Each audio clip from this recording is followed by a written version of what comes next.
You're listening to the Cantina Cast, your home for thought-provoking Star Wars talk. Join Albert and Jonesy in breaking down the latest news, trailers, movies, and of course, your favorite characters from a galaxy far, far away.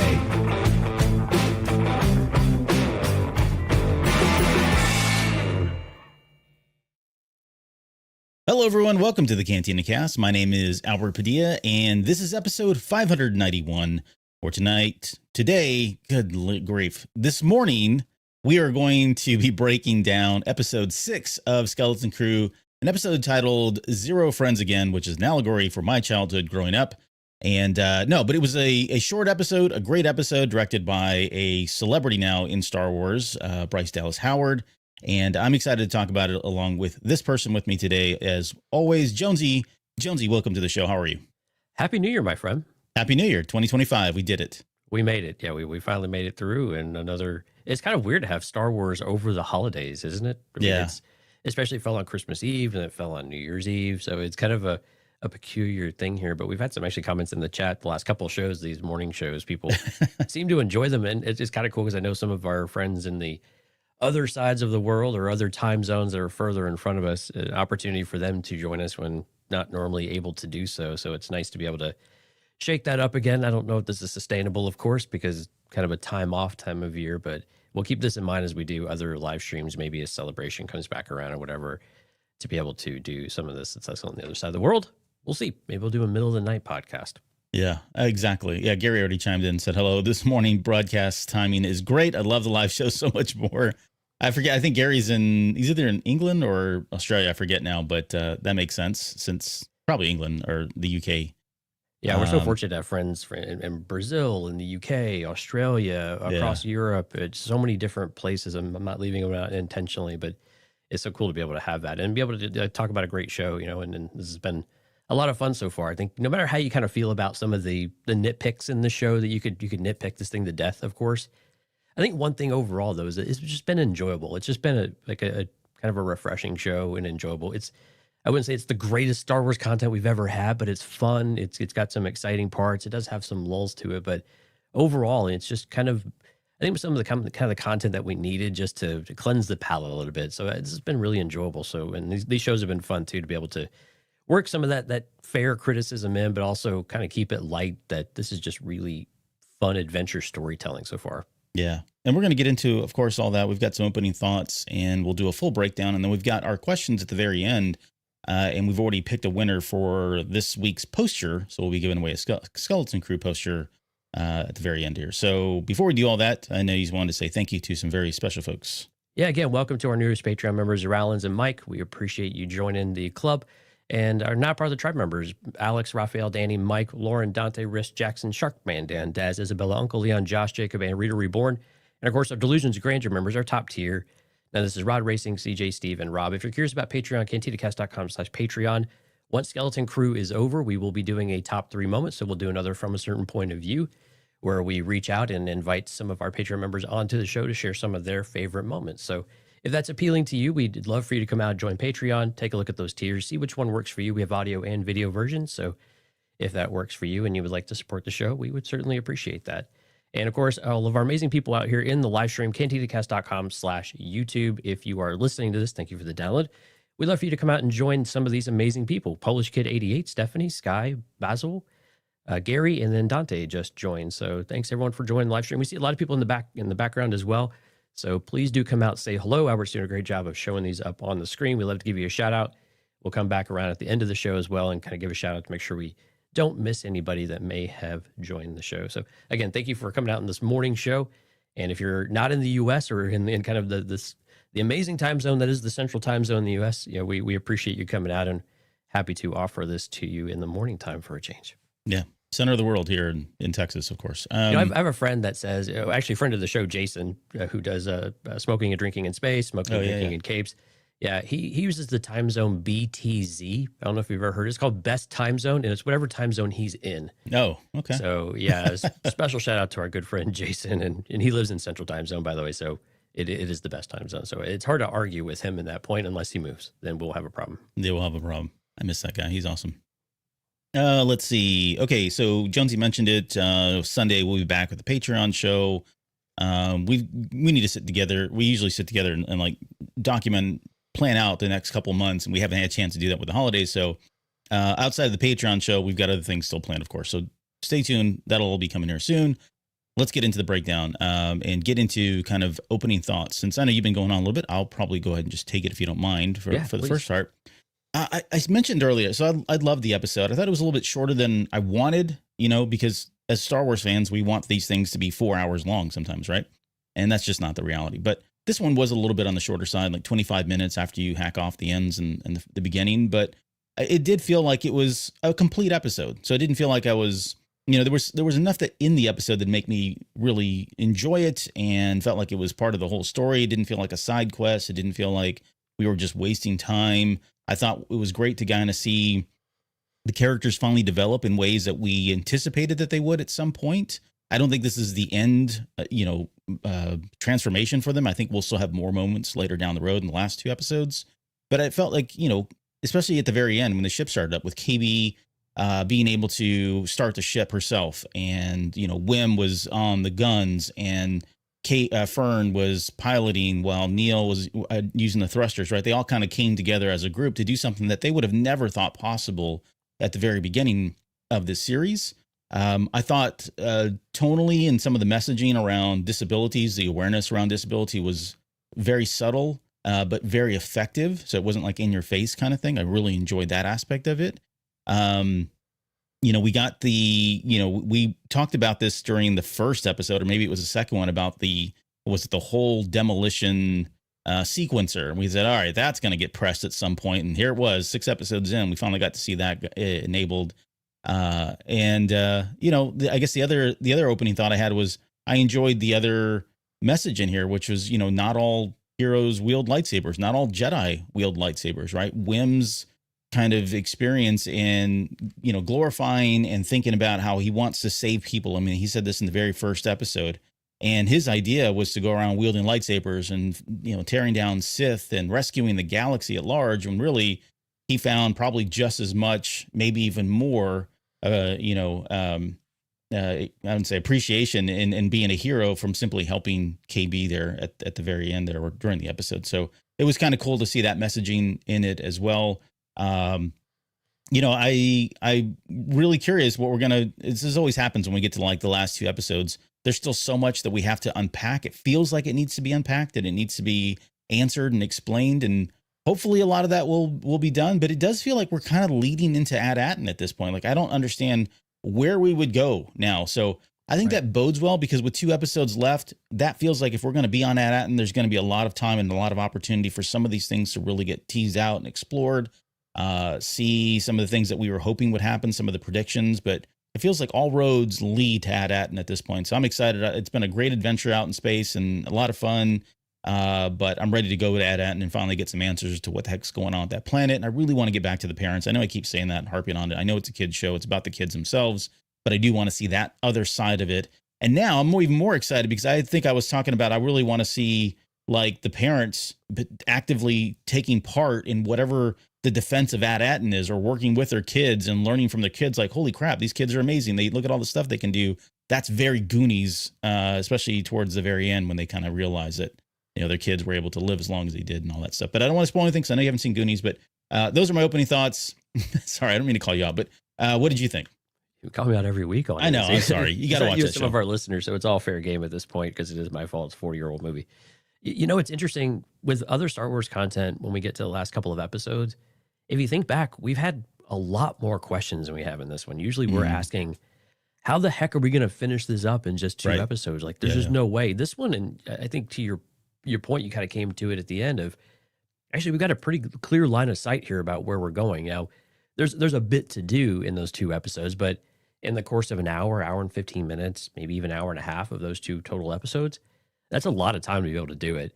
And both parties now have a clear line of sight to get to Ad-Atten, so there shouldn't be any real hiccups along the way to get there, right? You can have some certain story elements, but we know we've got the parents still. It's interesting that we've still not gone back to them. So I'm kind of relieved we didn't really lean in too heavily with the parents.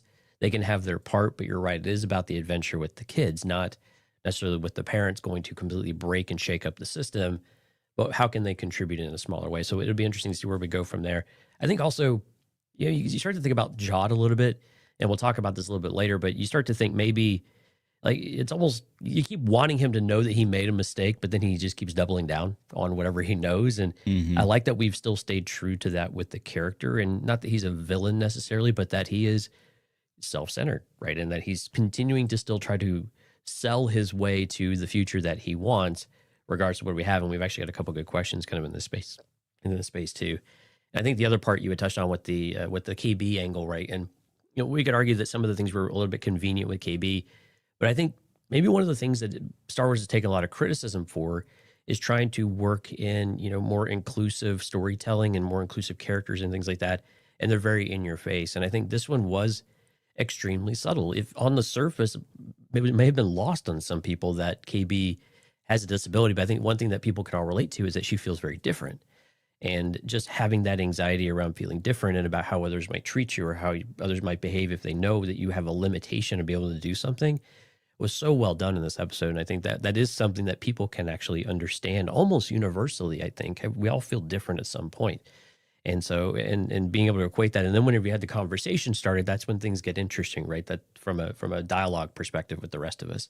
And I think that's what this episode has done really successfully, where maybe other content may have been less positively received because it was a little more forward in your face type of storytelling. So it's interesting. We kind of found a really nice balance for this, where it was that subtlety, but it's still sending a really powerful, strong message that will start a conversation. When maybe it clicks for some people, but maybe didn't grab onto it right away. Yeah. So I really like that we were able to do that kind of successfully this time, and it felt really good and positive, and the characterizations were really well done, I think, as well. So it wasn't, it wasn't just posturing, I think, in some ways.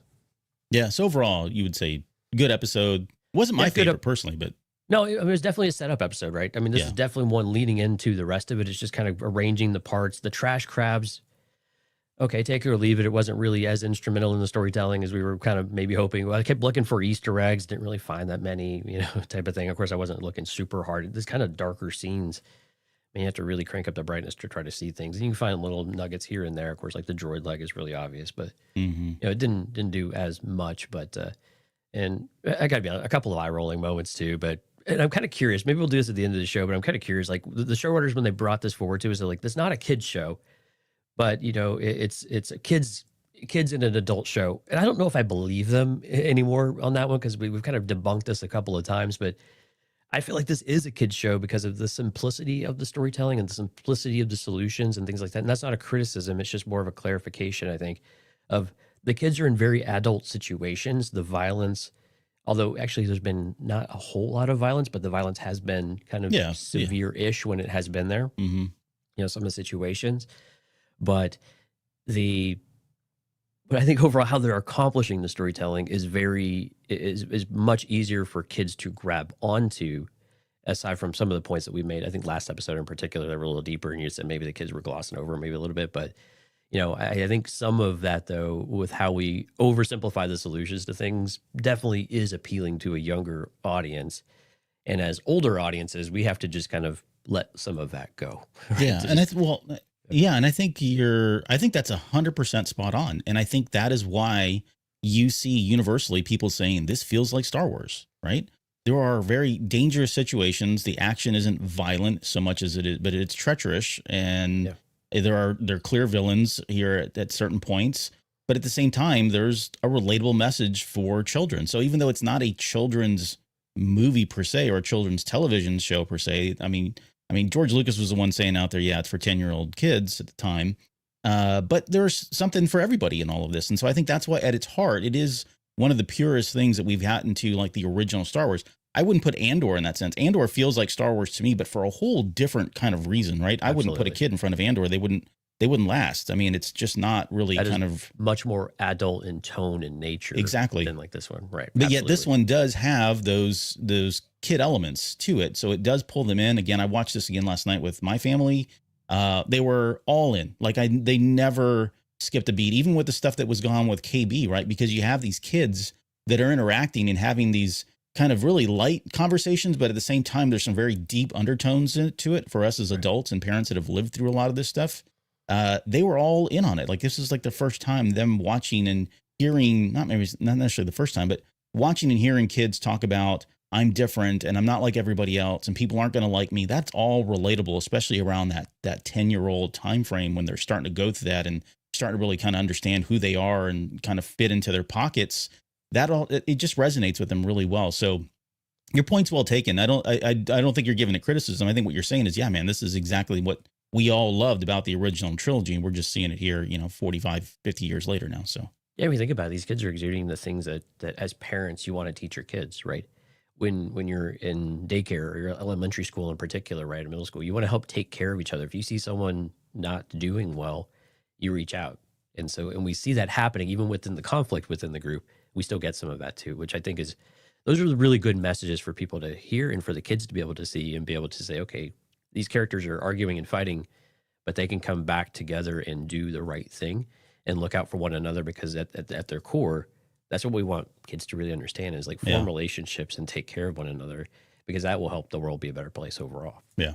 Yeah, for sure. All right, let's get into it. Yeah. So we open up on what we predicted was going to happen, because we knew this was in one of the teasers or whatever, them going down the slide, Right. Very long sequence. And it is right out of Goonies. I mean, almost shot for shot, some of the stuff happening there at the very end. Of course, in Goonies, they're heading down to One-Eyed Willie's ship where all the gold and the loot is, the pirate booty. And for them, I was expecting, we talked about this, like what's going to happen when they go down the chute? Are they going to go into like lava or spikes? And fortunately, it was just dumping them out down at the bottom of the Definitely mountain. an escape hatch, right? Yeah, yeah. And it's an escape hatch of sorts. I guess if someone had gone down there, that's a pretty, they've got to climb all the way up. Maybe the weather conditions aren't always as great, but nonetheless, they land out at the bottom of the mountain there in the snow. And then this is where we first learned that KB isn't all right. There's something going on with her. She talks about her Augs have gone bad. She's having a hard time moving. And then Fern tells her that says they need to turn her over and get to her occipital. What the hell is that even? Occipital. Yeah. Occipital link, which I didn't even get a chance to look that up. It's not important, right? But right. It's our first indication that there is something else going on here with KB. And then we cut over to the Jod stuff, which I thought was really good. I didn't really mention in the opening comments, but I really did, again, like Jude Law's performance as well, especially when he gives his little speech there to rally everybody and get everybody back into his cause.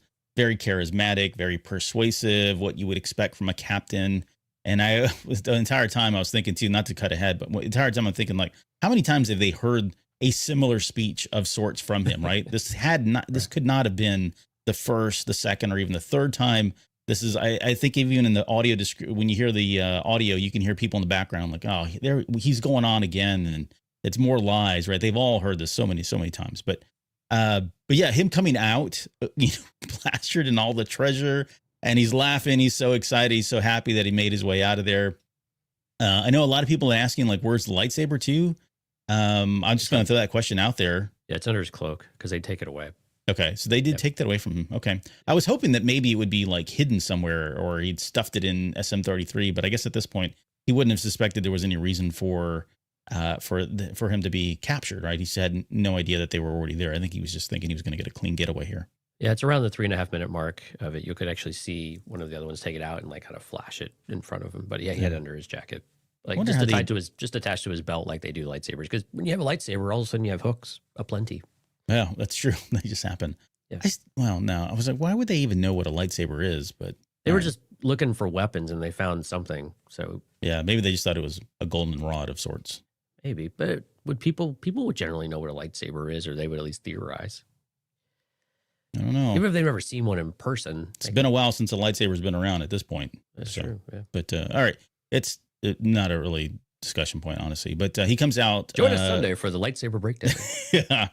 Gunter is behind him, standing there. They take him prisoner. I love that. What's his face? SM-33 comes out and he's like, tells him to attack, and he gets shot with a little ion blast there and takes him back down. But that was another comedic moment for me. Really enjoyed that. Let's see. I did like that he also said down there is the biggest pile of loot you'll ever lay your eye on, not right. eyes on, because he's talking to Gunter, who only has one eye. And Pocket gives him that little kiss on their on the cheek, and then suddenly the X-wings appear. So, and we cut away from that. And do you want to add anything to that whole little sequence?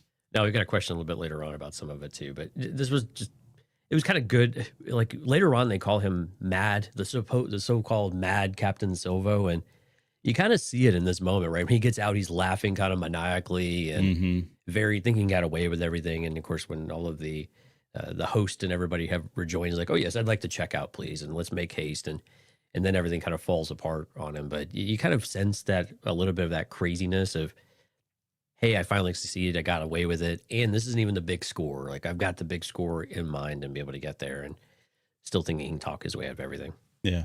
But what do you think about the X-Wing showing up? Just in general, was this exciting? Was it? I mean, it makes sense that they would show up, that somebody would intercept a message they're hunting.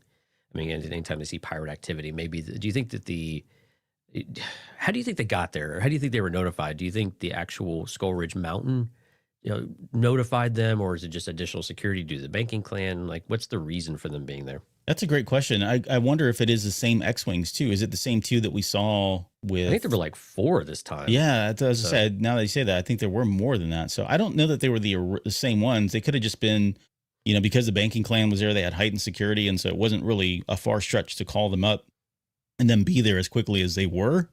But it is what I think the takeaway for me was, it was very cool to see them flying around. It had shades of like The Force Awakens, when they're captured, when Finn and Han and Chewie are captured, and suddenly the X-Wings show up, and you can see that whole battle, and Poe goes through shooting down like 18 TIE fighter, or what do you call them?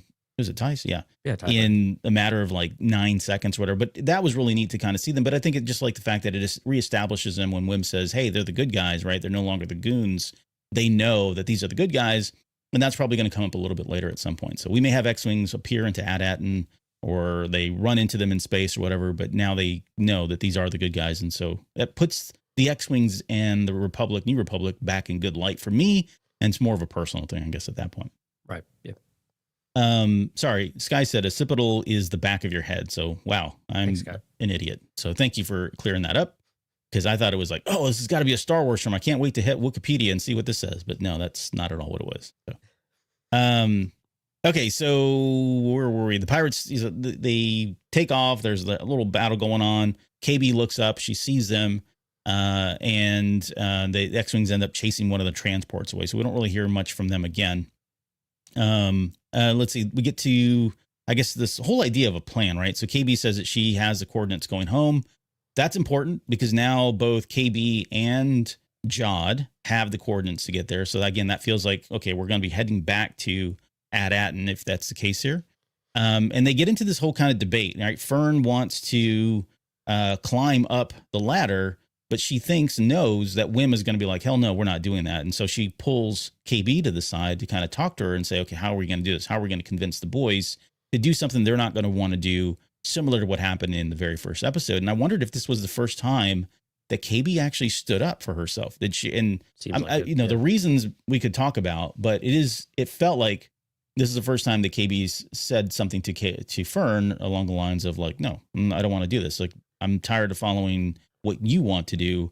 And of course, this is all pretty much out of defense of her feeling insecure about her disability and not being able to perform. Like, she probably knew there's no way, given what's going on with me right now in my condition, that I'm going to be able to go up that entire ladder. And I don't want her to know and see that. But what do you think about that? Do you think they've ever had any kind of disagreement? Or did you, because I think in the very first episode, we talked about how I compared them to like Linus or Lucy and Marcy, or I'm sorry, Marcy and Peppermint Patty from the Peanuts. And that's very similar. Like, Marcy just does everything that Peppermint Patty does. And there's a couple episodes of the Peanuts. Sorry, I'm not getting into Peanuts here, but there are a couple episodes of the Peanuts where she finally does step up and stand up to her. And it's kind of like, Peppermint Patty turns around. We got to see something very similar mirrored here. But anyway, your thoughts on, I guess, this disagreement? I think we've seen friendships like this along, in many ways. And I think we see it with Wim and Neil as well. And we keep waiting for maybe that one to have the same moment of, yeah, we're generally on the same page and it's never egregious enough to not go along with it. But I'm with you. I think that KB finally, she knows she has a limitation. She knows she's going into shutdown mode effectively. That's what it seems, right? She's becoming paralyzed and she can't guarantee it. And how do you respond to that? Is you kind of lash out a little bit And like, why does it always got to be your way? Why do you always have to be the one to make the decisions? Why do we just have to follow you? Now, the other side of that is like Fern's been put in this position as well, but Fern's also very type A in this way too, right? Yeah. So she's always the one, pushing and probably hasn't been pushed back on. I agree with you. I think this is probably the first time that KB has actually ever vocally and maybe as strongly disagreed with her. She may have had comments where she's inserted or she has an issue or something like that, but as far as like clearly drawing a line, but again, not being totally transparent with your friend in this stressful situation, and KB might be thinking like she understands the stress that Fern's kind of under, but just assuming everybody can go do everything that she can do, is we call it unconscious bias, right? We just everyone, I can do these things, why can't everybody else? Everybody's upright and fully capable, right? So we should be able to do it, and those types of things creep into our normal day-to-day society, and so it was good to see this too, but also it's a very natural reaction for us to just lash out to someone and just say that, why do you have to be like this all the time? And you just kind of have enough's enough. And sometimes it's when you're kind of at a low point, right? And that all of these feelings kind of surface and you just like, I just can't hold it back anymore. And it's usually in these times of desperation. And we have to remember these kids have been like the roller coaster that they've been on emotionally, physically, spiritually in some ways and philosophically has just been all over the place. We see it with Wim in particular, and we saw it with Fern a couple of episodes as well. So, that everybody kind of experiences this now, and everybody has experienced it now, I think is kind of where we're at, right? Neil has been doing this since day one pretty much, but KB finally has this, quote unquote meltdown moment, no pun intended, of being able to, say that we've got to take stock and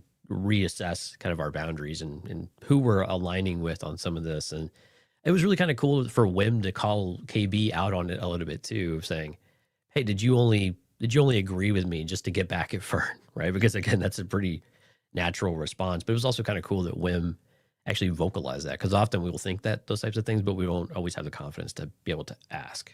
Yeah. And in true form, KB doesn't answer. Like, doesn't give him an answer about whether or not that was the case. A little bit later we do. But we see the real results of this too, is that so when she's not transparent with Fern, and Fern and Neil then start going up the ladder, and Neil is struggling, she's just like, it's no big deal, right? Just keep doing it. Like, you're fine. You just climb. It's easy. I mean, she calls it easy, right? So you see her kind of repeating the same behaviors. If you don't know what you're doing, this is where we got to help each other figure out better ways of doing things, right? And know when we're not, meeting the criteria of what another person needs.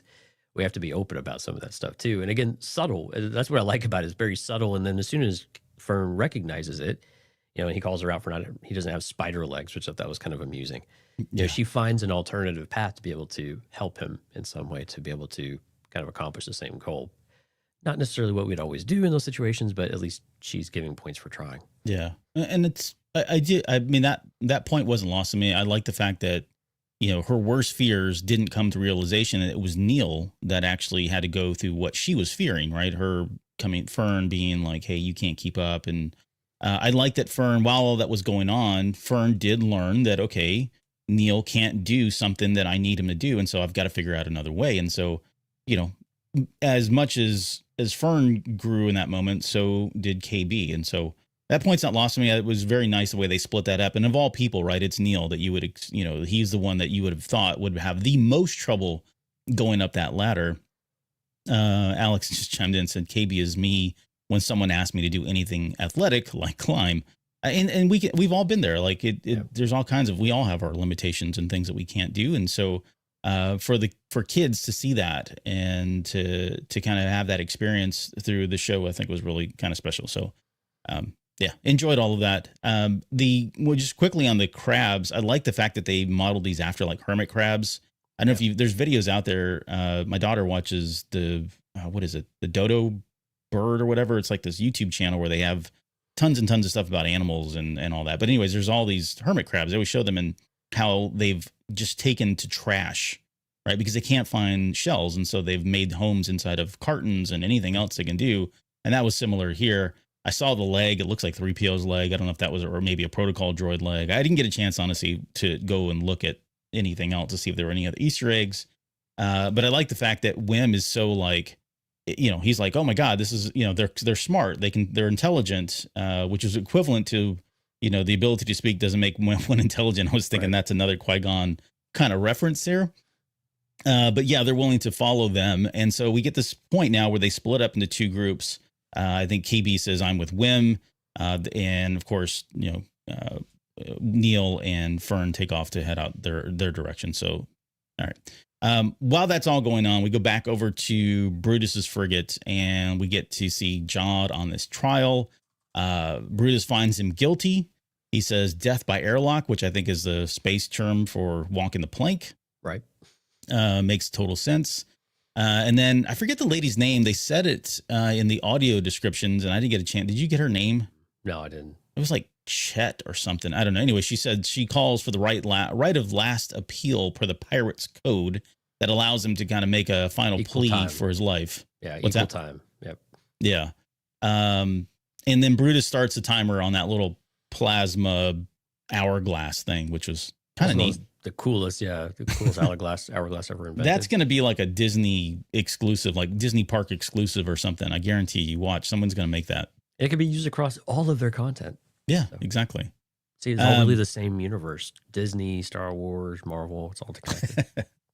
But I like Jod's his little speech. Like it was a very rah speech. He started with "I'm hungry," right, and that got a couple different laughs. And I thought it was great, and just the way it kind of built. And if you know people that can inspire other people or aka manipulate other people, they tend to cater and play to someone's specific needs, right? They bring one person along, they bring another person along that builds kind of that, they can build more people and going after individual people. But he does all that with these different people, right? Tells that one lady, hey, you always wanted a ship and now you should have an entire fleet. And all your wildest dreams, you can come true if we go to Ad-Atten, because this is a place where all of this gold is at, right?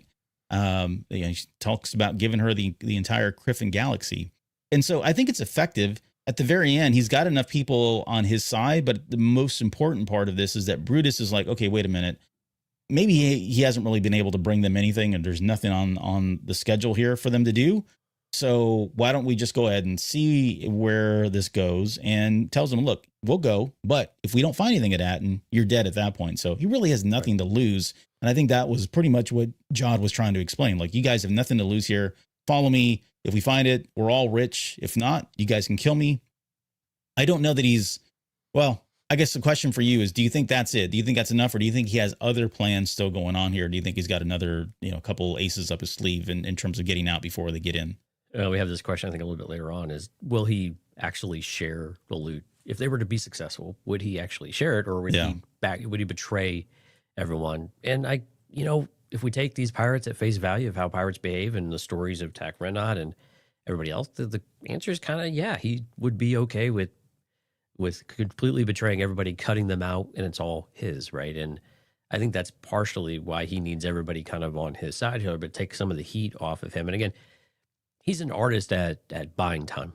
And that's really all it is. Like you were saying, he's just trying to buy time of when's the next solution, when's the next, potential opportunity going to present itself to where I can seize that one and just live a little bit longer, make it to the next one. We'll take one chance and then we'll take another chance, right? It's just kind of that mentality of being able to continue to progress here. And Brutus isn't buying any of it, right? But your point's well taken of what does Brutus have to lose at this point? He's got a prisoner. He can put him under lock and key again. You can make sure that he doesn't get out this time and not ignore him like he did before, thinking the brig was going to be enough to contain him. So, and they don't know he can use the force either. I think that's also a hidden thing for Jod at this point. But I think with Brutus, why not? Let's take a chance. Let's see what happens. Will Brutus share everyone? But I like the story. I mean, we had a lot of great monologues in Star Wars.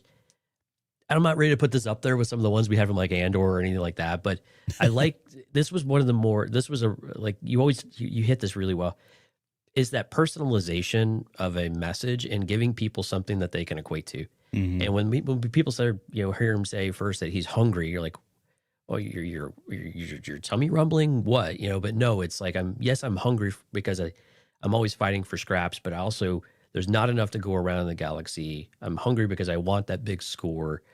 And then touching, like he said, to each individual person and showing that he knows these people too, to rely on that relationship. Now, granted, there's a lot of loyalty back to the captain, and we've seen this, and we saw this when he was trying to get SM-33 out initially, right, from the brig and all of that, of where he thought he was having a relationship, and I need you to stay quiet. I forgot what the character's name was, but the character's like, no, I'm loyal to my captain. Whatever my captain says is the rule, right? I have to call, let's go talk to the captain and do this. So that type of thing, even though he had everybody kind of rah-rahing and getting excited about it, at the end of the day, Brutus asserted his authority, and everybody fell right back into line, right back into place. Yep. So it's one of those things, he's still got to overcome that. That's a chain of command unless there's an actual mutiny. And calling him a great first mate was really kind of a slap in the face. I think is where Brutus is like, oh no, none of this stuff is gonna fly in my ship. But again, I love the equating to people's individual interest in what he knows that they need, and that he knows his crew. Does Brutus spend the same time knowing what's important to you as I do? And now I have a way of you actually achieving some of those dreams, if you believe me.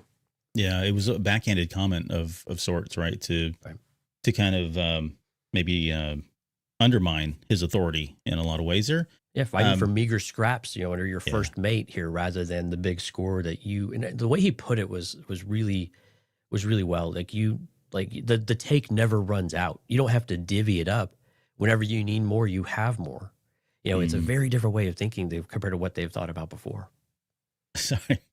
Basil said, stoking the dream of a glowweed farm, right? Really playing to that Corrin's heart. Every Corrin has wanted this ever. And now you have the opportunity to have it. So that's exactly. Thank you guys for the nice comments too about us and our show. I'm not going to throw them out there because it seems kind of vain. And we talked about how people knew about how the pirates actually knew about At-Atten, the Onyx Cinder. That was kind of neat to hear them all kind of chime in and join in that little shanty there about the I love that. Onyx Cinder thing, right? And again, that's credit to Jod. He did exactly what he needed to do. He needed to buy himself time because he was about to get killed, and he did everything. Like, that was his final stand, his little last moment, did everything perfectly right to get everybody inspired and really play to them. He's so tricky too, right? Yeah, because he starts it, and then he's like, wait, what's, it's like an actor asking for a line. Yeah. Like, how did it go again? How did it go? Even though he knows. Right. Oh yeah, he definitely knows. Yeah, but he's getting them to join in, and then everybody starts. You almost feel like it's like in the Hunt for Red October when they start singing the national anthem, right? Yes. And then everybody starts, and it's through all the speakers and everything. We hear singing, sir. It's those types of moments where you get the whole crew working in the same direction, and you've got them. Even though Brutus can still assert that authority, but you've kind of got them hooked, and you've got it in their brain that there's an option here, that there's possibilities here, and that's all he needs right now. Sorry, Rob asked, where is that ghost? It's behind me. It's 50 pounds, and I don't know on it because where. It's roughly the size of a chair.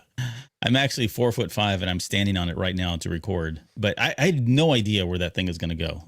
So more on that. I've got pictures. I'll post it, and I want to do some video or some sort, but I don't have a space, honestly, right now. So we'll see. Sometime soon. Okay. All right.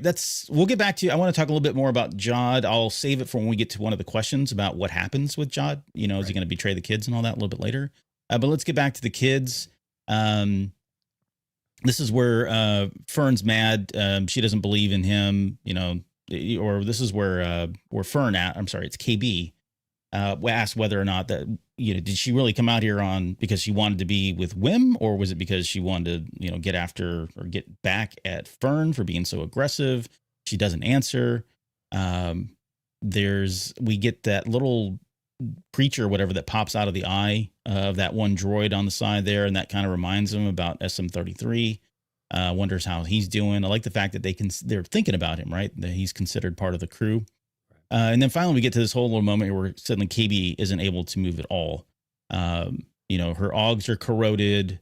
She says, look, you got to go find some servos around these droids that are out there. And again, I think you said it really well in the opening about how this is really oversimplified, but it needs to be, right? Because this isn't about the technical aspects of what's happening in the scene. It's about this whole conversation and what it means to have a disability and be afraid to speak out about it and all of that. So they did a really beautiful job of that, of not really digging into the tech of it all and really staying focused on the characters. And I credit a lot of the work too from Bryce Dallas Howard. She did some really great shots here, gives us those close-up moments when we need them. The pacing I thought was really good. The kids are amazing. We haven't really talked about this enough. I think we were a little anxious going into the series about the kids and the quality of the acting and all that. But man, they've really done a really good job, and they've stepped up in some of these moments, especially like these tender moments like this. So they do a really, really impressive job. So credit to them. I'm super excited to see what they do later down. Yeah, with the exception of Jude Law, I think the kids have probably outperformed many of the adults in the series altogether. They've done a really superb job. Yeah. But yeah, we've kind of already talked a lot about all this, but she does say, but I am different, right? Acknowledging that there is something different about her. And she's worried that if she tells her that she's going to lose the one and only friend that she has, which is very sad to think about, right? And that's where we get our title from. She said, I'm going to have 0 friends again. And now, when she said that, I think, that's probably true. Like, I can't see a lot of people. I mean, she's a little quirky. She's quiet, right? She probably doesn't have a lot of friends, didn't have any friends. I wonder now too, and this is a question that I've seen pop up. I don't think we have it tonight, so maybe we can explore it now, is how did KB get this disability? I saw a really great theory out there. It's not mine, so I'm not going to take credit for it, but I like the idea that potentially either they were both racers and this was a racing accident, or maybe they raced together. I think that one's a little bit hard to kind of accept, because if they were racing together and KB was the one that was in an accident, I don't know that her parents would allow her to hang out with Fern, or unless they just felt like, hey, it could have happened to anybody kind of thing. But I do love the fact that, she did finally find a friend, someone to confide in, someone to call her best friend in Fern. And that has been her fear of losing that one friend, has been at the forefront of why she's not been able to speak up, and has just continued to acquiesce to whatever Fern wants to do.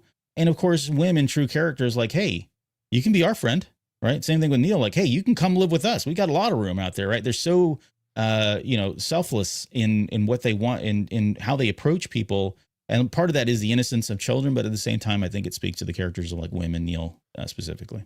Yeah, and how big their hearts are. I mean, and that there's other people like that out there. I mean, I think we've all felt this in one way or another, whether it's if we feel isolated or different within potential peer groups, or even at work. Like, you feel like your boss doesn't listen to you, right? And you feel like you have to acquiesce and do everything that they want you to do, because they're in the position of power, they're in the position of influence.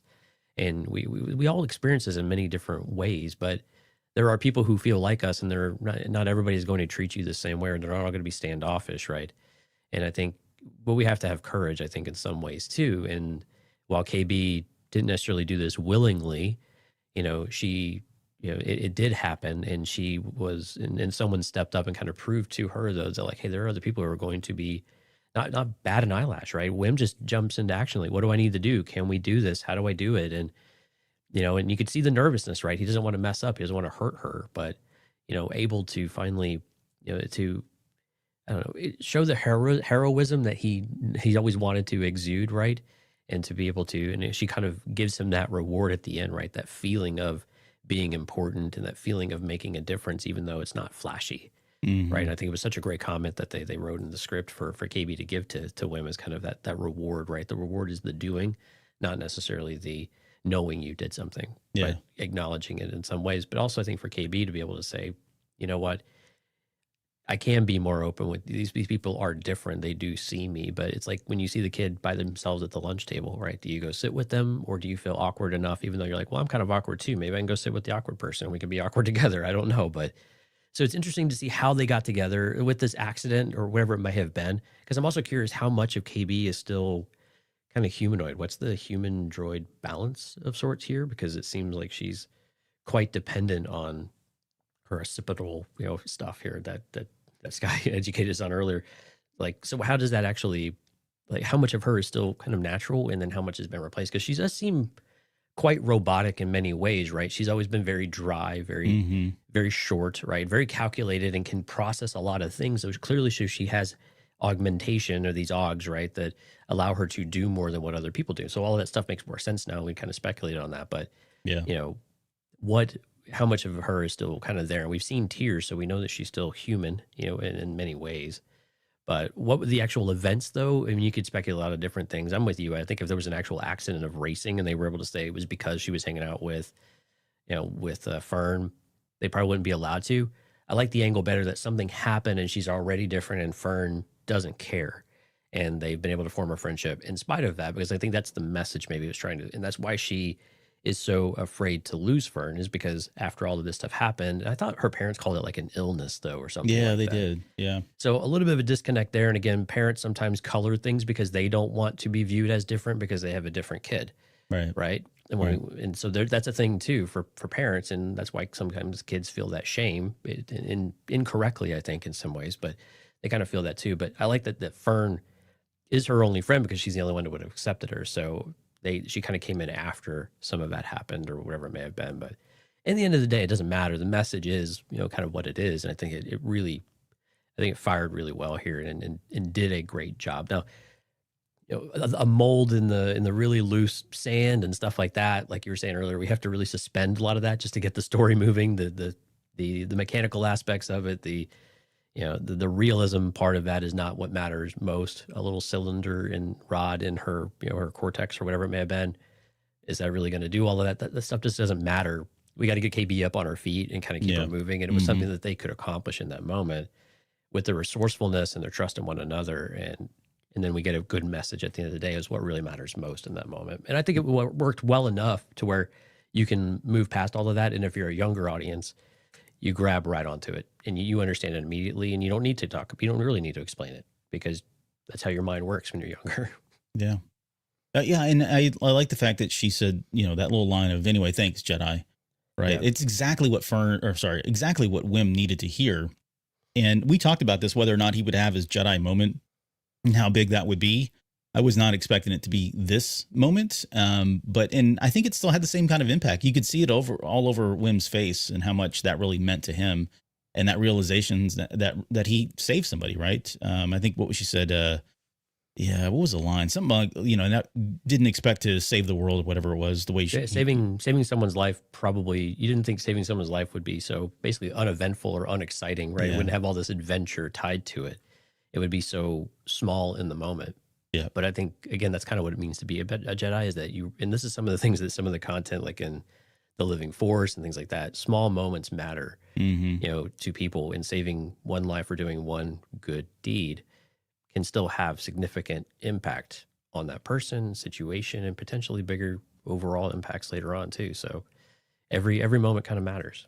Yeah, no, great call out, man. For the book there, because I forgot about that, honestly. But we get to Fern and Neil going up. We've already kind of talked about, the character development that happens there with Fern realizing, okay, I've got to do more than just tell somebody to climb, because that seems like the most easy and obvious thing to do. But they are tethered to each other, and this is where they see that the Onyx Cinder is being towed by those droids or ships or whatever they were. And then the crabs come home. So they end up coming up to where that mama crab is. That is all Phil Tippett. I think there's a question a little bit later here as well. But if you didn't get a chance to look at Star Wars, they do like what's the thing called the day after, like the show recaps. Yeah, they do the episode guide. Yeah, episode guide. That's it. Yeah, and then they'll also do a trivia as well. Yeah, and they did so they did mention that was Tippett Studios. So Phil Tippett's studio did the stop motion animation. Yeah, amazing work. Holy crap! Like, that's just so good. It's so good stuff. I really enjoyed it. They actually built that prop is really pretty amazing. Yeah, I want to see it. I actually want to see the prop itself. And I think they had said that they nicknamed it Tetanus because it was so prickly that every time they would move a piece on it, it would pop. It prick their fingers. Yeah, prick their finger, so their fingers were all messed up from it. Yeah. Very cool. But the mama crab shows up and they realize they're all there for lunch. They're about to be eaten. I was expecting to that not be the case. I was hoping like, oh, they just think they're going to get eaten, but no, it feels like, yeah, they probably was going to eat them. Although it's surrounded by metal. I don't know. I really don't understand what's going on there, but right. Either way, Fern and Neil, this is where they jump onto one of the tow ships.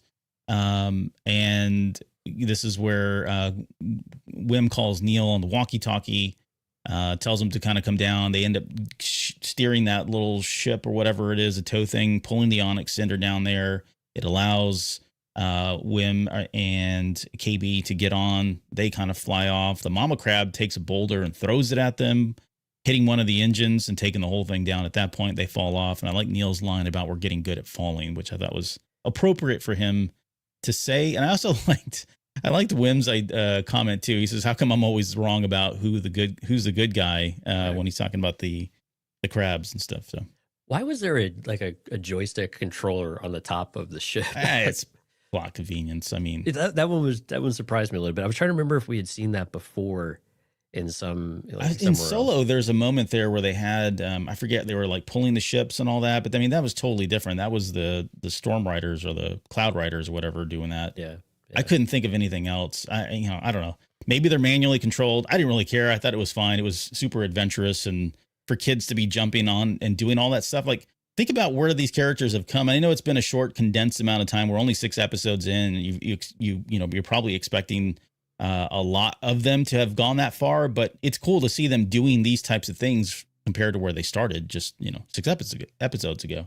Yeah, these are classic action adventure stunts, right? Where you have the main character making these ridiculous jumps and somehow grabbing on and everybody's okay, or landing on the top of the ship like we've seen in Star Wars a handful of times as well. So yeah, it's a little bit ridiculous, and would they do it or whatever? But again, keeping the story moving forward, and we've got to claim the ship back somehow. And like you said, it's about these preteens, early teenagers doing something that just seems completely unattainable just a few days earlier. I think for them, or maybe a week earlier, they would have never expected to be able to pull these types of things out of themselves. So again, more of that message of you can kind of do amazing things if you just kind of give in and try. Now there's a lot of risk with all this. Do not try this at home, kids, of course, but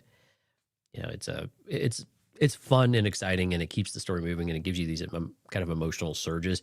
I think one thing we haven't talked about, the music in this episode was actually really, really good. Yeah, no, good point. Really good throughout the episode. A lot of different varieties in these action sequences in particular, really exciting stuff, and really great job on the score for this episode. Going back to the kids just shortly, what this really does well is it sets them up. If we're going back to At-Atten and potentially some kind of a battle, these kids are going to be like primed and ready. They're going to be the heroes saving the entire planet, city, whatever it is, because they've already done this much. Now they've broken past that seal, and so we can expect them to do even greater things when we get to At-Atten. I want to go to the comments just quickly here. Alex said it's science fiction. Whatever works is true. Whatever works. Gary says not suspending disbelief for KB's tech is a weird place in Star Wars canon to start questioning the feasibility of the engineering. Thank you so much. We say this all the time. Yep. Why are you questioning engineering is just beyond me. And there are people out there. Don't get me wrong. There are a lot of people out there that are doing that. Dante says that jumping on the tow ship stuff was kind of ridiculous. I'll get over it, but that was my reaction. And then Gary says the hand grip on top was built in case Ego from the MCU wanted to take it for a space surf. And lastly, Rob says Phil Tippett posted a small reel video on his Threads account showing them working on the crab. I've got to check that out because I want to see how that goes. So, all right. Thank you guys for that. They all land. They have a big group hug.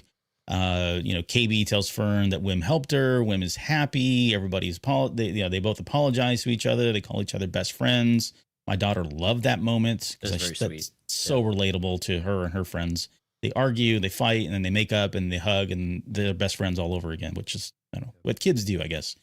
And then we get they hear the metal scraping. And this is awesome because I really enjoyed this scene because we were speculating all kinds of crazy stuff during the trailer breakdown of what the hell was going on in this episode, this scene specifically with that getting crunched. And we kept questioning, how is it going to survive? There's no way. It looks like those claws are going right through the hull. But we got all of our answers in this. But the kids head into the Onyx Cinder. This is where we get that whole sequence I talked about with the KB starting up the ship, and their plan is to just pull away. Very, very suspenseful, I thought, at moments there, especially when nothing seemed to be working. It felt like everything was all going to not happen, and dread was incoming at that point. And there was the button that we talked about at the very beginning, the opening. Although she kind of turns it, she doesn't actually hit it, did she? No, it was like a turn switch. It was like a turn, right? But he told the SM-33 said not to hit the button, so whatever. It doesn't matter. Either way, I like the fact that when Wim gets up there, he says the ultimate kid thing that a kid would say, it's too invincible. Like, is so perfect for him to say it's too invincible while he was trying to shoot that thing. Yep. Just a great sequence. And again, credit to Bryce Dallas Howard and how she was cutting and going back and forth, and the angles, everything was just perfect. I loved every bit about this. But I want to know, does anybody, maybe anybody in the chat, does anybody have the Lego set? As that Lego set, was it built for the hull to come off? Because that has got to be the deepest secret ever, if that was the case. I don't think it was, but No, I don't think so. I think that was... they need to release one now. It feels like they need to re-release the Onyx Cinder for Lego and have it so that the ship, that hull comes off and you can take it apart. But that would be an interesting build, yeah, like a sleeve almost. Yeah, it kind of slides into it. Yeah. But yeah, the emergency hull demolition sequencer. I just love the fact that it all finally came together, because in the breakdown we were like, man, that's the Onyx Cinder, and that's definitely it. We could see the engines in the back, but yet everything was exploding on top of it, and we're thinking, okay, maybe this is like the end, and we're going to have a moment where we lose the ship altogether. But they pull out of there. They dispatch the hull. They get away. We get to see the new ship, which. Okay, so I'm going to say something real quick that's kind of a spoiler, but not, because I'm going to reference the trailer from Star Wars Celebration. But do you remember in the Star Wars Celebration trailer, there was that one scene where a ship was coming into Atten, and we were like, I don't know what ship that is. Well, guess what? It's this ship. So clearly, we know the kids were going back at this point, right? So it's not really that big of a spoiler, but back then they were showing us that the kids were returning to Atten, even though there's no way anyone would know that, because we had no idea that it's separated in that regard. So anyways, last thing I want to just throw out there, and then I'll get your thoughts on this final sequence here. I love the fact that Wim says claimsies on the new ship. Like, right, he evokes the claimsies thing way back from the very first episode. So anyways, your thoughts on that whole sequence, and now that we have a new Onyx Cinder. Is it still called the Onyx Cinder, I guess, at this point? Yeah, I think the ship is still the Onyx Cinder. I like when they go down, when they see what's happening, they go, like, that's our ship. Like, you actually feel that ownership. And as a viewer, I know, at least that's a good point. Felt this way too, of like, wait a minute, they can't destroy our ship. Like, that's our ship. This is like like you talk about Razor Crest moments where we had this sense of loss when we lost the Razor Crest, because it was, well, maybe not a character. There was so much kind of built in and around it, right? It was Din Djarin's home. Yeah, effectively. So it had a lot of significance to it, and we've grown accustomed to this being that place. This is almost like the safe place for the kids, and they've viewed this as their kind of home away from home. And I like that they voiced kind of what we would, presumably they want the audience to be feeling in this moment of saying that this is ours. Like, you can't take that away from us. Like, what are you doing? How are we going to save this? And the destruction sequence was pretty cool. Like, the popping of the panels, and I like that we've been kind of getting Easter eggs of this for a while now, with stuff dropping off of it. And those things make more sense, although I kind of like them that they were just old. And this thing is hundreds or if not thousands of years old. So right. Either one works. I didn't, to be honest, I didn't really care for the shedding of the skin and a brand new sleek ship coming out. It just seemed a little bit much for me. But how else were we going to get out of the situation, right? And like you said, we had to come back to the button or the switch or whatever it was originally called, of like, don't do that. And I do like the tense moments. So, well, one thing before that, it was awesome. You mentioned at the top of the show that everybody kind of had a role, right? They kind of functioned as a crew. Everybody knew what they needed to do. They're having to stand on the furniture to be able to do all the buttons. And it takes two of them to do what normally one person might do, those types of things. But they've got to kind of coordinate and work together and remember all the things that they've kind of accumulated to this point to be able to function. And I thought that was really cool. And those are the moments we really like seeing too, right? Of the team is finally coming together, gelling and finally functioning well. But I like that we had some hesitation from Fern, though, still. Yes, she's the captain of sorts. And Neil doesn't really want her to hit the button, right? Doesn't really want to take this chance, but she's also, and I was hoping there would be a little bit of dialogue here, and there was no dialogue, just a lot of looks of like asking whether they trusted her. And I would have liked something like that, to where she didn't just make the decision unilaterally without any kind of input, because everyone's like, wait a minute, they told us never, ever, ever do that type of thing. Yeah. Now, why would they say never, ever do that type of thing? And maybe it's just, you only get this once, right? Break glass in case of emergency, but you only get one crack at it. And once you shed your skin, there's never getting it back, right? So you could view it in that way. But I think that was the only miss I had, aside from kind of the shedding of the skin was a little bit weird. But I like how it actually all popped off, though, and kind of buckled and was able to do it. And they still had to struggle to kind of get out of the grips of this, whatever this claw, incinerator monster type of thing was. And I like that it actually looked like a monster from a story, from a kid perspective, right? It actually, when Wim is trying to shoot into it, it's like the teeth of a fiery beast eating you. And it feels very unique in that way. It's like it's straight out of a nightmare, which I think was kind of nice imagery to be able to do that. But I wish that there was a little bit something more there with Fern. But I like that there was still that tension of hesitation of like, this is like maybe our only way out. I don't know what else to do. And we just kind of fly by the seat of our pants. But I would have liked someone to say, we trust you, let's do it. And then she do it. I think that would have resonated really well with me at the very least. But they got there, they kind of pulled out and they got this new ship. And you're like, yeah, Wim's comments were just, fantastic. The ship looks great or whatever it was. And then calling Claimsies was absolutely, perfect comedic timing and, kind of great script writing in that standpoint. So I got you earlier on, I'm going to get into a bit of a prediction at this point. So earlier on, we were talking about how, okay, feels like all roads lead to AT-AT at this point, and that's probably going to be the case. I don't know that we need 2 episodes at AT-AT. And so what really had me scratching my head here is I don't know that we, as great as the kids are, as incredible things that they've done so far, I don't know that we can expect the kids to successfully navigate to AT-AT in the condition that the ship's in. One, because they're kids, and I don't know if maybe they know how to input all that in there.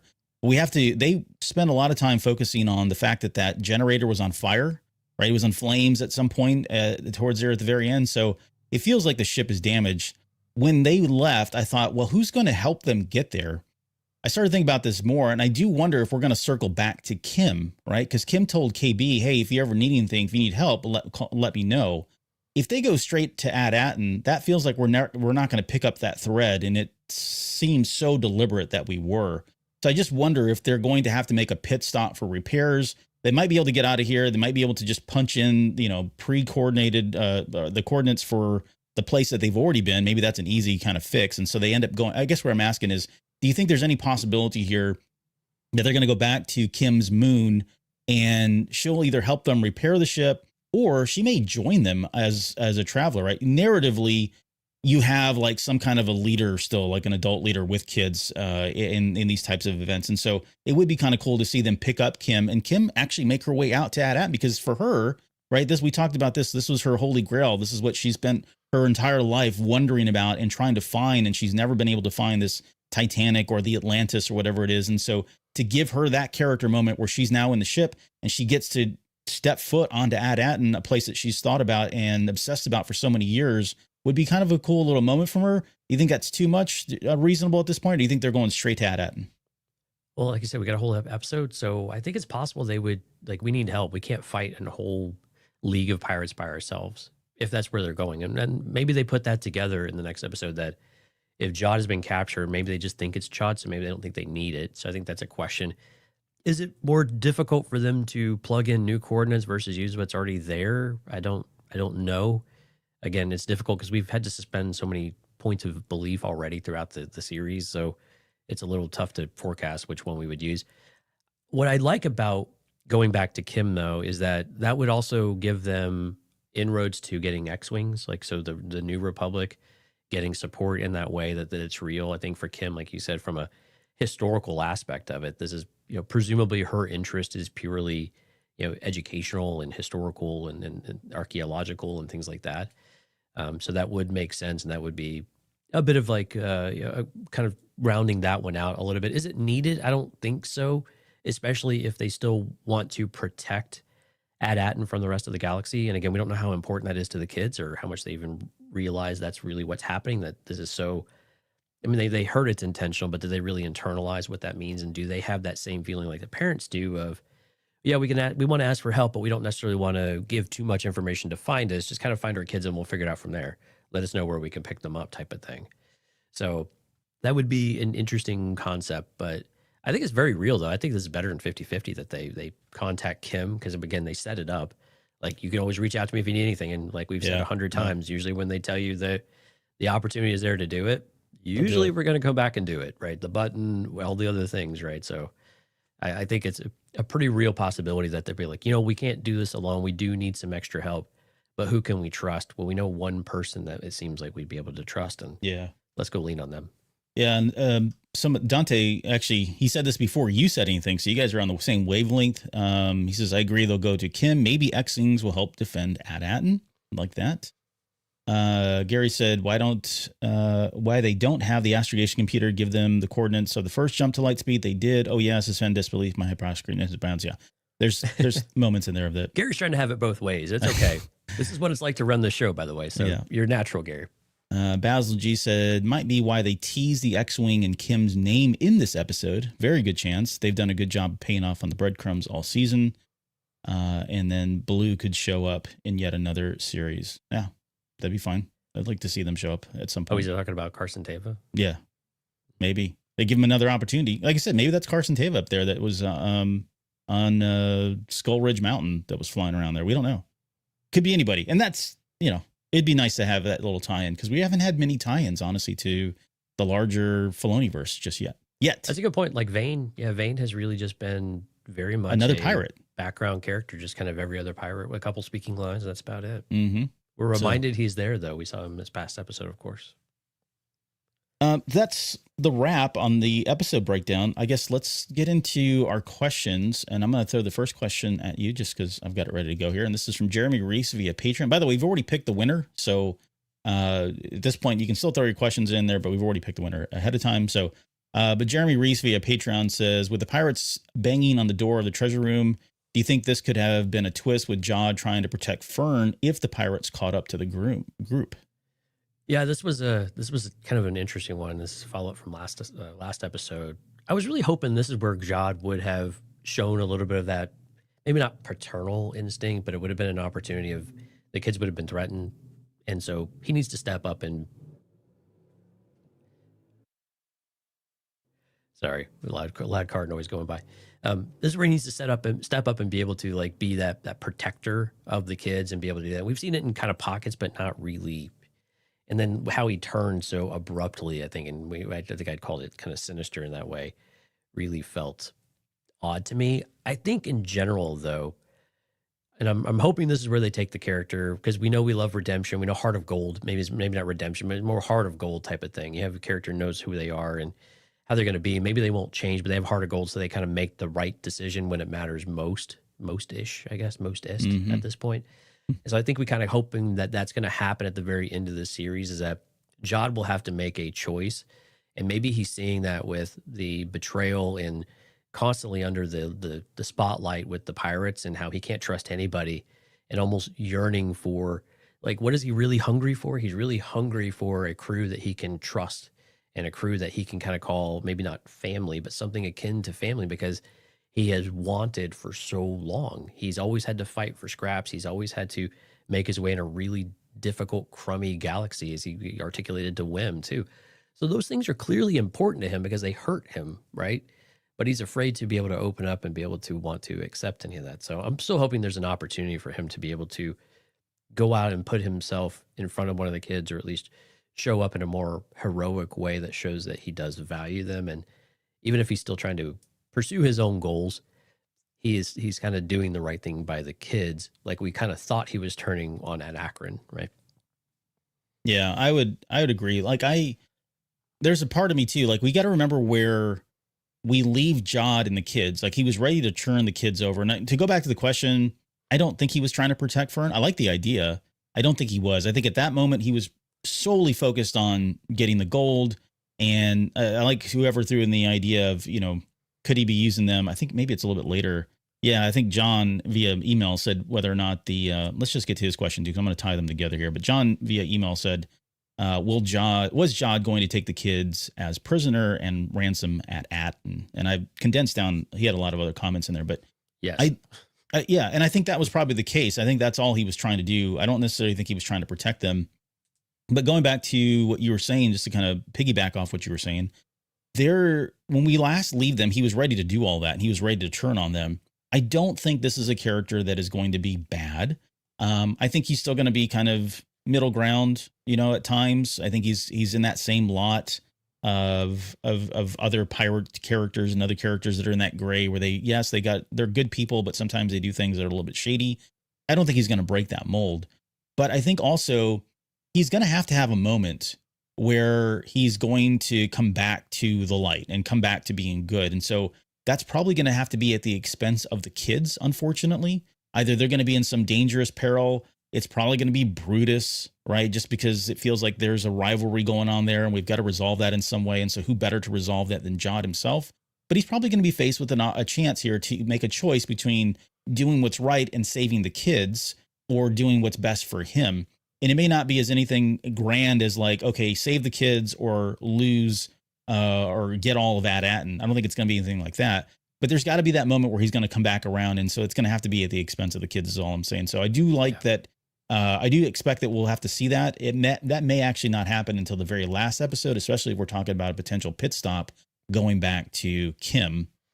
Or it could be later on in the episode. I don't know. But those are my thoughts on it. That hopefully I answered that question there. And by the way, to John's question about the prisoners as ransom, absolutely. I think that's exactly what he was probably going to do. Makes the most sense, honestly. Yeah, it was clear he didn't want to actually harm Fern, but right, he needed that control and power for whatever his purposes. Leveraging. Yeah. All right, great question. Thanks, Jeremy and John. Music Train over on Patreon. Will we get another Jod? Will we get a Jod Order 66 flashback? If not in this series, sometime in the future. I think we're going to know what happened to Jod.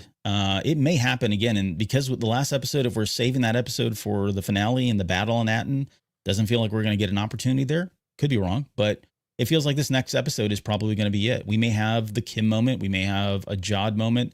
I don't know where he would be talking to anybody or kind of expressing that, like given his background in that way. But when you're in prison, you have time to think and talk to people if they're around, I suppose. I guess so. Yeah, they're probably going to have him in the brig. You're right. Yeah, and not to interrupt you, but I think it's relevant to this because someone we had a reply on YouTube as well. And we've seen this for a while now. On IMDb, there's a character called Nina Nanawood, who apparently was maybe a Jedi. So there's a lot of speculation about, whether that's true, because there was an actress assigned to the part, and what that relation would be to Jod, as well as is that the flashback. I think Jude Law has even made a comment about maybe a flashback or alluded to some of that too. So there's smoke, I think, with this one too, to see is there something there. But again, when's the opportunity? I think this episode, I think you're absolutely right. If we were going to get it, it would probably be now, because we need to care more about Jod. So whatever his final endpoint is, we kind of feel like we got a complete circle in an arc. We understand the character better. We know what he's capable of doing. And then he actually wants to make the choice that we feel like is the right choice. Mm-hmm. Right? That's when we feel satisfied. I think if you're looking for a happy ending type of thing, which I know some of our listeners love the happy ending aspect of things, then I think that's how you kind of get there with that character. Yeah. Even if he still wants all the gold and wants to still be a loner, doesn't become a Jedi with Luke or anything like that. I think you still at least, well, he had adhered to whatever code he had. It wasn't just the pirate code. Yeah. And I don't expect him to pair up with Luke at any point. I mean, maybe, right.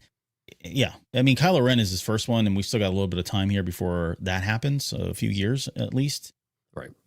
So I don't expect that. It feels like he is kind of he's probably going to go on to do his own thing. If he makes it out of the series, let's just say that, he's going to go on to continue to live in this pirate Jedi life, or Force sensitive pirate life. I don't think that'll change so much, but could we see him in other stuff? Yeah, I'd love to see him in other, especially if he gets out of the series. I mean, I don't know anybody that's like, man, this character sucks. Everybody seems to, unanimously love this character. And so whether he shows up in anything off screen is very likely. But I'd like to see him again into whatever kind of future plans they've got for this whole Filoniverse in this time period that we're playing in before we get to the rise of the First Order. Love to see more of that, and love to see him kind of a central character and all that. But to the question about whether it's a flashback, I don't know.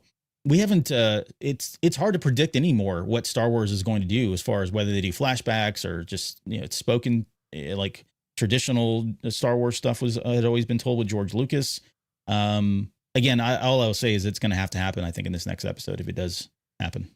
Yeah, I think with the whole Nina, like potential parentage, I think maybe sister makes more sense. Like a parent in this realm, if he was a child during the Republic, that has a lot of questions about what's going on in the Jedi Order. We know there's Rael Averross. We know there's some uncertainty. Even Qui-Gon has had some historical trysts, maybe as a younger Jedi. When he Women in every port. Well, for Rael. No, I'm kidding. I'm kidding. For Rael, yeah. Qui-Gon. Rael, yeah. But again, I don't know that I want another Order 66 flashback. We've had that a couple times. We had that with Grogu in particular, where you finally had these things kind of coming up. But we saw it with Andor too, of what happened with the droid attack and why he hates droids. And so there's precedence for all of this stuff. I think it would work narratively. I think it would be just fine. I don't know that I actually need it. I don't know that I want to know that he's related to somebody either. I kind of like the uniqueness of the character and the mysteriousness of the character, but having an idea that, hey, he did grow up a little bit during that, it did have some formal training would make a lot of sense. And if we had a little bit of history on that, I'd be perfectly fine with that. I think that would be great, actually. But I don't want to know too much because I like the mysteriousness of the character. And again, that's not who he is now and not what he's going back to either. So knowing a little bit about it, I think it really helps the character to understand who he is as a true person, like the inner soul part of it, but not necessarily having all of that stuff isn't necessarily going to change his direction overall. And so is it needed in that respect? And I certainly don't want a half episode of a flashback whatsoever. And I'm not saying that's what Music Train is suggesting here, but Right. yeah, but this would be interesting though. And how this plays in with this other, potential character that may or may not even show up. We don't really know. And how much does that add, to the story?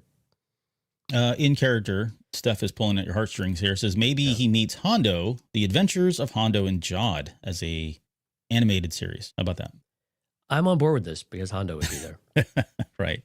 Oh, that was a hard sell. You okay. you do not have to twist my arm when it comes to Hondo. Whatever you want to put him in, I'm fine. Hondo and Maz, let's do it. Oh, nope. I'm out. I don't believe you. Yeah. You're starting to sound like a separatist. You'll still Okay. Music Train. Thank you so much for that one. Next one is Julian. Do I got this one or is this you? I'll ask this one. I talked a lot this last one. So would Jod actually share with the pirates if he got to the mint? I have a feeling that he would double cross them as well again. Yeah. Utini's got something similar, I think, a little bit later. But for Julian's, there's a part of me that says yes, because it depends. It depends on how much gold is there. Like if there's enough wealth for them to all just be crazy rich and be done, then yes, I can see him deciding to go ahead and share that because his life is at stake here, right? That's the only reason. I think the other question, the counter question to that is can you trust Brutus to keep him, right? I think it's more likely that Brutus would double cross Jod, kill him, and take all the loot himself. But you never know with pirates. They can go either way. And it's at the end of the day, if he really truly feels like, well, here's what I'll say. If we're going to follow the tropes and we're going to follow the predictability of where this stuff goes, and I don't mean that in a bad way. I love all this stuff. Then he is going to come around, right? And it's going to be because of the kids. And so I don't expect him to necessarily be the bad person at the very end of this. So I think he is probably going to share the pirate booty with the kids or whoever else, right? Very similar to Goonies, to go back to the ending of that. But yeah, I don't think that, I think it depends on how much money is there and whether or not he's, feels like his life is truly at risk, because he's going to try to do whatever he needs. We've already seen this. He's going to do whatever he needs to do to keep himself alive. And if that means giving a large portion of the gold to somebody else, then he'll certainly do that. But what are your thoughts? It's hard to trust what a captain's going to do because they come up with a lot of, we even had this with Tack Renard about whether he believed the crew was going mad with greed and they were going to have a mutiny. But is that the maddening paranoia that goes with being a captain? And then you start excusing those types of behaviors and cutting people out because it's really just your own greed. And I'm sorry, but Jod has shown a lot of greed, right? His eyes get very big and wild with excitement and anticipation with what he has. And of course, the maniacal laughing that he has coming out of the manhole, at Skull Ridge Mountain, and a bigger part of this episode too. So I don't trust Brutus at all. I just kind of think it's the life of a captain. The crew gets kind of crapped on at the end of the day because they all kind of get their small spoils. But when it comes to the big stuff, and we see it was like Marquion Road too, right? When it comes to the big stuff, you always contribute back to the eye, right? The eye has to take their cut and the captain gets their cut. And I think at the end of the day, is the captain going to trust everybody, even if there is ample to go around? When you're that hungry and when you've gone this long without, and with the table scraps, do you ever truly feel like there is enough? And I think the answer to that is generally going to be no. You never feel like there's enough. Even if it's a mint and you're printing money literally, you don't necessarily ever think it's going to be enough, and you have to hoard it for yourself. And I think, unfortunately, that's usually how pirates operate, and that's at least how this show has shown the pirates to operate. Not once, but twice, 3 times. I think we've had it mentioned that this is how they operate, or suggesting that this is how they're going to operate, and that the rest of the crew is just there to facilitate the finding of that, and then they get cut out. Yeah, and Tack Renard did the same thing, right? He crashed that ship intentionally because he didn't want anybody else to find it. He killed all kinds of other people. So your point's well taken. Like a typical pirate captain is not going to do this. So Brutus, I would expect him to try to take everything and kill everybody, but Jod may be kind of a little bit different there in the sense that it's self-preservation, or that the light comes out for him in some ways because of that. Okay, so good question there. Let's see. Maddie D from Patreon Discord says, do you think the current lack of the armor will cause problems down the line? For example, maybe that's what allowed them to get past the barrier or something like that. This is talking about the hull being separated. Right. No, I don't think this will be in much of an issue. And while I think you would point out it maybe took a little bit of damage, there were some things. I think the idea is that this is an escape mechanism, and it's still a fully functional ship, and will continue to be fine. So yeah, I don't yeah. think that's going to be a plot point, I guess, going Yeah. forward. And again, to go back to the celebration trailer, again, that ship does come into AT-AT, we see it come in the towers in the background there. So it made it through there. It could, maybe they run into an issue, but I don't think that's likely going to be the case. Yeah, I view it kind of like when you go outside, you dress in layers, but you have that big overcoat that just kind of blocks the wind, but you can shut it off, and you're still nice and warm and cozy, even if you don't have it for the most part. Yeah. So I think it's something akin to that, to where you're still well protected within the ship.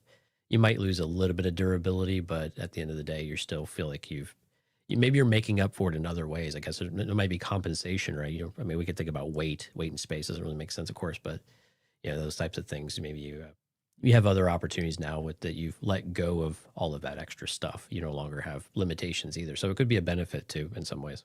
Yeah, that's very true. All right. Thank you, Maddie. Thanks, Maddie. All right, we got a two-parter here from Utini, and oh my gosh, I'm going to butcher this name. So he was asking, so we have a character that shows up on Skull Ridge Mountain that also looks very similar to a character from The Last Jedi and Canto Bight. And so his first question is, was that Ubla Mulbro in the episode? And actually, we have an answer to this too. Yeah, it was in the episode guide. Yeah, or the data banks or whatever. It said it was not the same character, same species, but different character. Right. By the way, it looks gross. I hate that thing. Right. And then there's another question. Yeah, part two. If the pirates were to somehow succeed in overthrowing a planet, do you think that they would collectively be able to keep AT-AT a secret? And if the existence of AT-AT were to get out, which seems likely, then it being a mint would also surely become known. And if it was known that this mint was capable of making an endless supply of new credits that seemed like they were Old Republic credits, would the value of these credits tank so much that they would only be worth the materials they were made from? A very complex question from Utini here. Well, I'm gonna give you a simple answer. And I think I don't think their ultimate plan isn't to keep the mint going, right? The way it was framed, at least from Jod's perspective and from what we got from the captain, was that there's just a lot of gold here. And so I think the idea is for them to get to AT-AT, take all the gold that's there, and then leave and be done with it, right? Maybe they blow up the planet, maybe they leave it alone, allow it to continue doing what it's doing. But I don't think they don't have the capability of holding that planet, especially now that the New Republic is aware. We've got people that have two people now that have the coordinates. The secret's out of the bag at this point. They're not going to sit there and try to hold it. I think it's a cash grab the gold, get out of there, go retire somewhere else. So, but yes, you're right on all the other points though, as far as if they tried to, yeah, all that stuff would happen. And so I don't think that's really kind of where they're trying to go. Yeah, we could certainly have an economical discussion about how economics would work. I think the more boring aspect of the question, which I actually find fascinating, is I think there would probably be, if they were to be circulated and be in the open, usually what you see with markets is you have a huge rush, right? So they become exceptionally valuable, even more so than before, because they've been newly discovered and there are things that now exist, and then that market would crash hard, yeah. Right?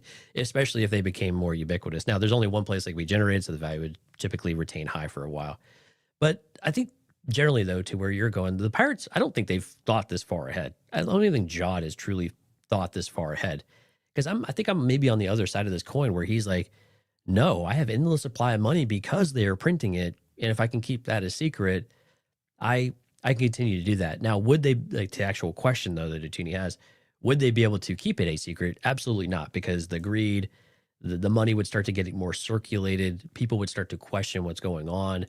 They would be coming and going. This would become a port. They would largely start probably pillaging and creating all sorts of, like Tortuga in Pirates of the Caribbean. They just start destroying it. It'd just be a wasteland of debauchery and everything else over at some at some point, right? So those types of things always come with the nature of pirating and the nature of how they've behaved over however many years they've all been doing pirating. Yeah. So Yeah. they would not be able to keep this a secret just because they couldn't be able to contain themselves because they're never happy, right? They're never content with what they have. And so I think over time, they would intend to keep the mint going, but I don't think they would actually be able to because they would start offing people or they would start to be reduced quality or whatever it is. And then you start to see other people coming in and they have conflict. And then you have what Ad Akron was, right? I think, and then you devolve into something closer to what Ad Akron is now experiencing with civil war and outsiders just coming in, because they think there's something of value there, but then they just come and leave their destruction and then end up leaving altogether and no value, just left with the desolation of the place. Yep. Not a good story at the end of the day for Ad Akron. I think. Well, we don't have time for any of that stuff too. I mean, it'd have to be picked up somewhere else, but all right, let's kind of wrap this up here. Alex via Patreon says, why did SM-33 warn the kids not to discharge the ship's hull? Convenient plot hook, or is that ship design a recognizable model? Right. And it's a good point. It's a good question. Like, he was so adamant about like, don't ever do this, but yet nothing really happened. So what's the drawback? I think you get one shot at it, right? So it's a defense mechanism of a break glass in case of emergency. I think I said earlier, and you just get one crack. I mean, you have one shot. Don't ever do it unless it's actual. And maybe I would think SM-33 knows what it does, right? But again, you don't necessarily want to, use your emergency escape hatch of sorts if you don't need to, because then the ship is, and maybe the ship is recognizable now. Maybe the armor clad, well, that doesn't make sense either because they crashed this thing before they actually found out Adden. So, I don't know. I think it's just more of this defense mechanism is one use only type of thing, and there's no way to go back and rebuild on top of this. So never do that because that would be a waste of a defense mechanism. Kind of like if you run out of flares and you're a fighter pilot, right? If you're out of flares, you're out of flares. You use them sparingly or you use them as appropriate. You don't waste them unnecessarily. So I use it more as more of a defense mechanism that you only get one crack at. And not to cross the streams, but this is similar to Star Trek with like the Enterprise D and the saucer separation, right? They only use that whenever they absolutely have to, but it's there. Totally makes sense in that regard. Excuse me. You had another question here. Where is Jod hiding that lightsaber? I'm guessing 33's eye socket. No, yeah, it was on his belt. Yep. All right. So you he's see lost it on that. his belt, but you see them kind of reach into the jacket and you pull it out and he's like, what is this? You think he's still going to use it though? I would imagine he's going to. He's got to have his Jedi moment now that he's got the lightsaber. So he will have his Luke moment where he reaches out in the Force and grabs it and ignites it. I'm almost certain now. This was a question we had earlier on in the season: was are we going to see Jod ignite the lightsaber? Clearly, he's already ignited it off screen, but I think it's a given now that we will see him do it. Although, I guess maybe another question is, will Wim ignite it the right direction this time in this series and have an actual quote unquote Jedi moment where he at least wields the lightsaber, even if just briefly, to do something with it? Do you think that's likely? I think it's possible. I think at some point, maybe he's fighting Brutus. He loses a lightsaber and suddenly, Wim picks it up. I'm not going to say Wim's going to go kill Brutus or anything like that, but he probably is going to have a moment where he ignites it and uses it to cut something or, something simple, but he's not going to go around, hacking and slashing pirates with that lightsaber. But that would be like we talked about for that character, that is going to be such a moment. I know he's already had his hero moment with KB, like we talked about in this episode, but it feels now at this point, we kind of have to give him that. Maybe that's just me projecting it, but I do want to see that happen at some point. It's a little gravy for him, right? That you feel like he finally gets it, right? Yeah. Yeah. It just kind of comes together for him in that briefest of moments. I love that we had that moment for him with KB, but you also kind of want him to have like the big outward moment, even if it's only just a moment, and then he gives it up and kind of makes the right decision and doesn't necessarily trust Jod, but like, hey, actually how to use this thing. I got your chains, unbound or whatever he had to do with it. Take this weapon and get us out of this mess. Yep. I want to go quickly. We're going to announce the winner, but there's a couple of questions in here just to cover comments. Susan Smith on YouTube said, I think the kids get back in time to protect Ad-Atten from the pirates. Also, don't forget Neil knows how to use the large cannon on top of the secret high tower. Yeah, we in that episode breakdown, we said, look, they've shown us this cannon. He's going to use it, and it's going to be Neil. He's going to have his moment. He's going to surprise everybody, and everyone's like, what in the hell? How did you even know this was here? Because they were at Ad Akron, and they saw it all. So I am looking forward to that moment. It totally makes sense, especially since the battle is now coming to Ad-Atten. Matt says, when are you and Lauren doing the book review? Most recent High Republic book. Love these live shows. thank you. I'm not sure yet. We've talked about doing some stuff at the very top of the show. We said we've got to do some planning here. Once we get all that planned out, we will. I do want to. Okay, and I'm not getting into that. There's a comic book series that just came out too that's wrapping up that I want to get and talk about. Matt also says, I don't think the captain is running at Atten. I think the captain and the ship are thousands of years old. I would agree. Yeah, I don't think where it's I'm at too. Yeah, that's where I'm at too. Okay. We got a winner. Who was the winner? Yeah, Maddie D over on Discord and Patreon. So Maddie D, thank you so much. We will reach out and get your information so we can send you the poster. Congratulations. Yep. Thank you for that. Congratulations, Maddie. And thank you everybody for your questions. If you guys have questions, you can throw them at us on social media, via Patreon, via email, however you'd like to get them over to us. Get those in before we do our next live show, which will be wrapping up episode 7. And it'll get you eligible to win one of the Skeleton Crew posters that we are giving away.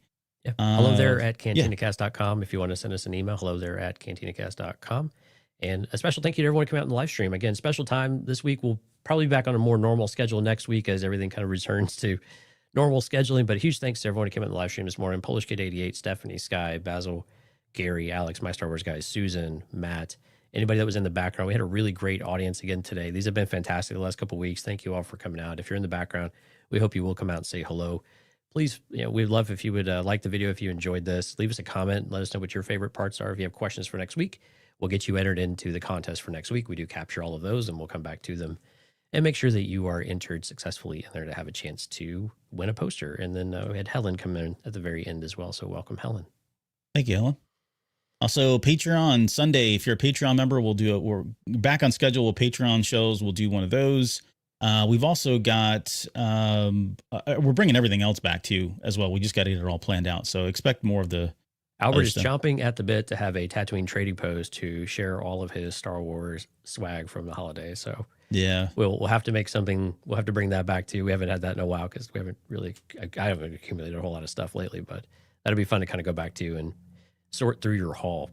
Yeah, it's quite a haul. And then on top of that, we've got the Star Wars HasLab Ghost, which is, again, sitting behind me. I don't know what to do with this thing, but at some point I do want to do that. So it may be a Patreon only because I'm going to have to expose the rest of my room here, which is disgusting. So just do it in the garage. We'll do it in the garage. I don't know, somewhere, but I do want to kind of unbox that and take a look at it. So that'll be a lot of fun as well. All right. Again, thanks everybody for being here. Jonesy, any final thoughts? Anything else before we get out of here? No, Happy New Year, everyone. Appreciate you coming out. We hope you had a safe New Year, and we hope to see you next week. All right, guys, we'll leave it there. See y'all soon.